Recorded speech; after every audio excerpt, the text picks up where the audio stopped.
कि हरभजन सिंह चीमा ने क्या बयान दिया ये भी हमारे संज्ञान में नहीं है, लेकिन भारतीय जनता पार्टी हमेशा मातृशक्ति का सम्मान करती है, उसके उत्थान के लिए कार्य करती आई है। चाहे हम उत्तराखंड राज्य की बात करें तो महिलाओं को सरकारी नौकरी में आरक्षण देने के लिए 30% का आरक्षण हमारी सरकार के द्वारा दिया जा रहा है।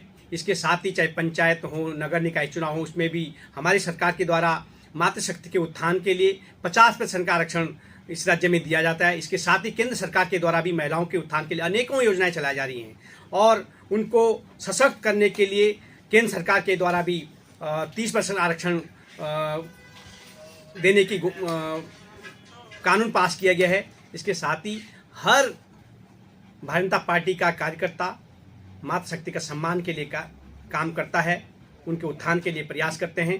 लेकिन जो भी कोई व्यक्ति अगर मातृशक्ति के खिलाफ किसी भी तरह का कोई बयान था उसकी हम कड़े शब्दों में निंदा करते हैं।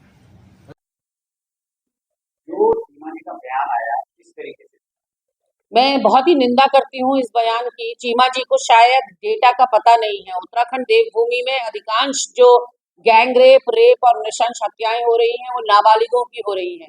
तो अगर वो पहनावे को दोष दे रहे हैं तो उनका क्या तात्पर्य है कि छोटी छोटी बच्चियों को पैदा होते ही पूरा ढक दिया जाए? उन बच्चियों का क्या कसूर है? उनके पहनावे पर उनका क्या कसूर है? तो कहीं ना कहीं लड़कों को संस्कार देने के बजाय, बेटों के लिए कोई बात बोलने के बजाय आप जो है लड़कियों के पहनावे पे बात कर रहे हैं। क्यों जो पूरी पूरी ढकी होती हैं औरतें, उनके साथ दुष्कर्म नहीं हो रहे हैं क्या? जिन्होंने सूट साड़ी पहन रखी उनके साथ दुष्कर्म नहीं होते क्या?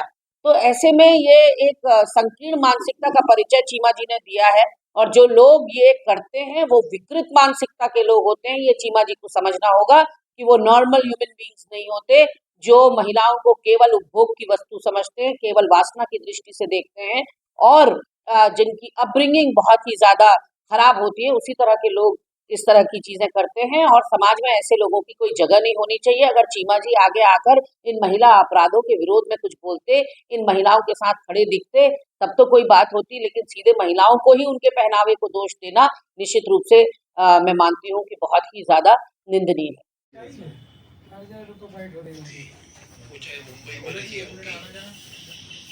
तो क्या सुनील जा रहे हो तुम?